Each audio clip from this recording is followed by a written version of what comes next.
Now, momentum is building up steadily in the effort to make sign language South Africa's 12th official language. Jehovah's Witnesses have translated the Bible into sign language. The Gospel of Matthew was the first to be released, and now there are a total of 10 Bible books available for free download. The group hopes to make scriptures available to anyone from the deaf community wishing to access the Bible. Joining us now to explain how this works in practice is Jehovah's Witnesses spokesperson Mzamo Golota. Mzamo, good morning, good afternoon to you, and thank you so much for joining us. Let us start off with how exactly does this work? Because, I mean, a deaf person is able to read, they are able to see it. So what then is in the Bible? Good afternoon, Seho. Good afternoon to the viewers. You know, for the sign language people, it's totally a different language. It's not the same language as a speaking language like me and you are talking right now. But it's totally a different language, different mindset. Although most of them, they can read and understand English. However, it doesn't touch their heart. It doesn't really make them know what the Bible is all about.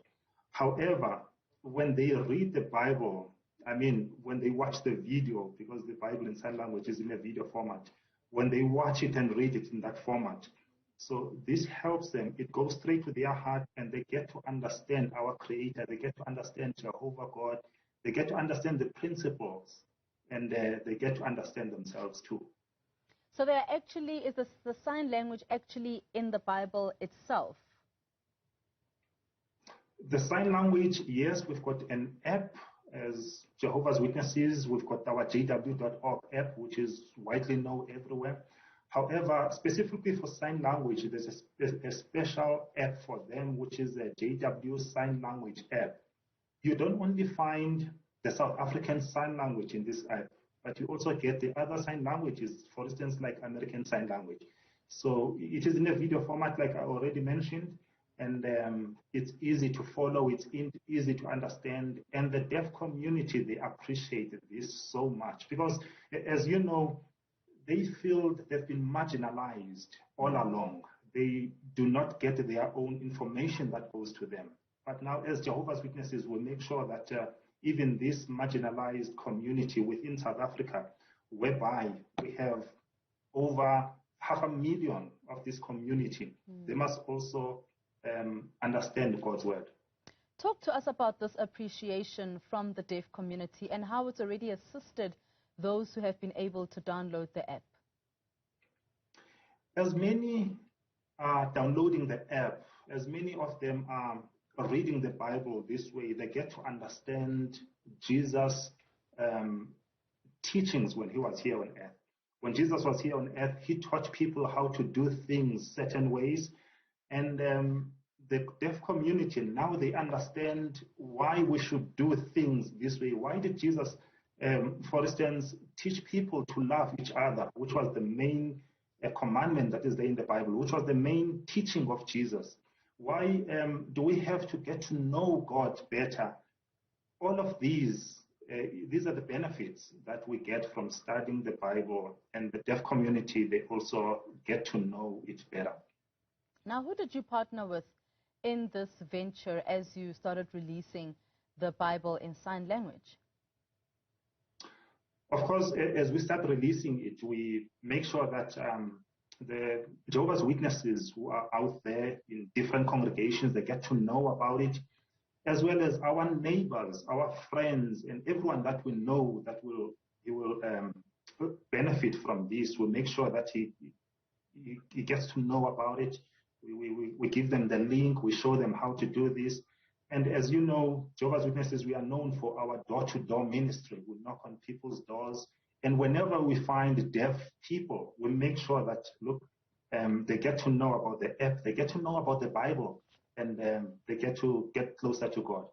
And of course, when we translate as Jehovah's Witnesses, whether we translate a hearing language or a South African sign language, like in this case, we work very close with the language board. So we make sure that the rules of the language are still kept. So that is exactly what happened in this particular case. Just to double check, Mzamo, has the full Bible now been translated into sign language? Not yet, but the arrangements are on the way for that. Like I'm telling you now, already 10 Bible books from the book of Matthew to the book of Ephesians is out there, and the deaf community, they're enjoying it. But I understand that there are a few more Bible books that will be released in the next couple of weeks or so. And the goal is to translate the whole Bible into the South African Sign Language. And when do you think that could possibly happen, the full Bible being translated? I cannot be dogmatic about that one, the exact time when it will be translated and be done.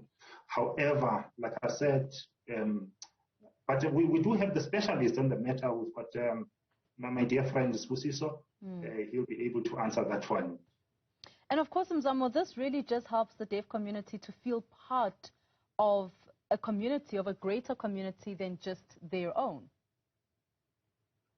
Yes, that's the main purpose, not to marginalize everyone. Like I already mentioned, the Bible is a book of love. It helps people to come together and get to know God. So the sign language people, the deaf community, as they read the Bible, as they get to understand all the teachings of the Bible, they get to understand what the main message of the Bible is all about, what the future holds us. Why are we living in these terrible conditions that we're seeing on day to day?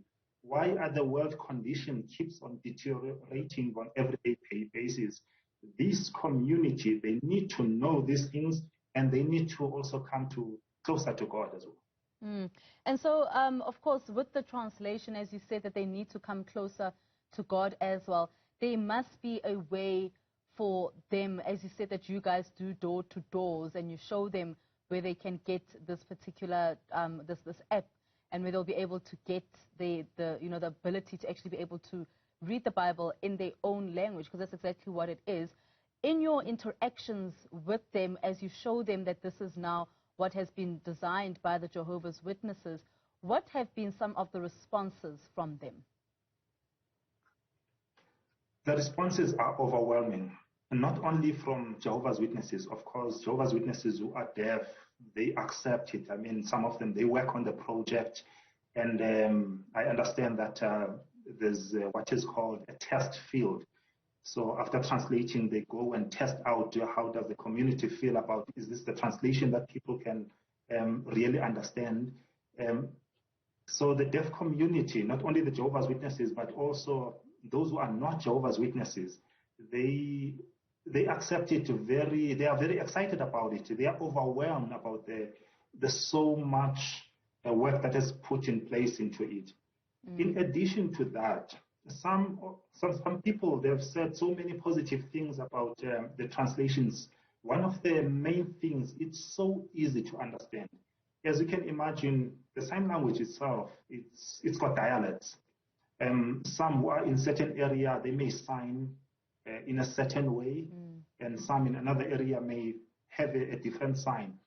But our team, they tried to have a common sign for a certain word for that matter. And for that reason, this Bible has been welcomed by many in the deaf field, I mean the deaf community out there, both Jehovah's Witnesses and those who are not Jehovah's Witnesses. Mzamo, I'd like to bring in here your colleague Spusiso Mzizi, who is the Translation Supervisor. Spusiso, welcome to the show and to the conversation. Now, let me just start off with the process of actually putting this together. How did that work out for you? Thank you, and my apologies for the technical glitches. I missed part of this exciting discussion. So with the process, we have three team members working. One focuses on generating ideas, translating from English to South African Sign Language. Other member focuses on making sure that the translation is accurate, is saying what the English text is saying. The third member is focusing on, is the translation natural? Is this how deaf people in South Africa would say that? And once the three agree and they translate and they record themselves verse by verse, imagine that in sign language, verse by verse. Eventually, when they're done with a particular book, It's a book of Matthew, complete from chapter 128, verse by verse. And of course, they bring in an outside review panel, we call them. Deaf people, again, who know the Bible message very well, who know South African Sign Language very well. They come in, they were not part of the translation team, to review this now. Again, focusing on, is this thing clear? Is this thing natural? Is this how deaf people would convey that thought? Once they approve, and of course they give suggestions and they implement it, and then the final recording, which means from there, of course, the production all the way onto the website or one of our apps. I hope that explains it well. That does explain it quite well. So you then have the deaf community or the supervisors that then come in and they look at this, the way that you guys have translated the Bible for the deaf. Now, the issue of the South African Sign Language, of course, is also an issue of not everyone specifically speaks the same dialect, if I'm not mistaken, when it comes to South African language. So have you used a generic way of how the deaf communicate? I really appreciate that question, because as Jehovah's Witnesses, as we translate for the deaf community, we have visual techniques that even yourself, if you read a verse, maybe in the Bible, in the language of your choice, that verse, if you watched in our translation, you will see what's going on. It's so visual. The Bible starts to come alive, even for you who doesn't know sign language, because there's a lot of facial expressions, body movement. We use the body so well. The acting of, for example, if you read that Jesus did this or he helped this person like this, we show you that. So even yourself, you can go, wow, is that how it happened? You just make sure it's accurate, it's clear, but it's so visual that it doesn't matter whether you're from the Eastern Cape, Cape Town, Mpumalanga, KZN, even someone who doesn't know sign language, I can see what's going on there. It comes alive in sign language, the Bible. Now, Sibusisa, I did ask Mzamo this question around when will the full Bible be translated, and he said you'd be the best person to give that response. I wish I could give the exact answer, but we're pushing like it's like never before. Of course, Jehovah's Spirit is with us. And with COVID, we've had some limitations. We could have been far. Zamo mentioned, I think, 10 books already, few more coming in the next few weeks, and more and more and more. And the more we do it, we gain experience, obviously. We start moving a bit faster. Like I said, Jehovah's Spirit is with us, and we work together in unity. COVID brings challenges, delays. We keep going. So it could come sooner than people expect. Before you know it, we're done. Now, Mzamo, just finally, for those that would be interested in seeing this translation, just give us that website once more, the app really that they can download. So the app to download is JW Sign Language app. JW Sign Language app. However, you can access it even with jw.org, which is our main website. And then you just change the language on top there. From when you open jw.org, it will come in English automatically. You change the language to a language of your choice. In this case, you can change to South African Sign Language, and then you get the Bible there. It's free. You can download it for free. Mzamo Golota, the spokesperson for Jehovah's Witness, and Sibusiso Mzizi, Translation Supervisor, thank you so much for this conversation.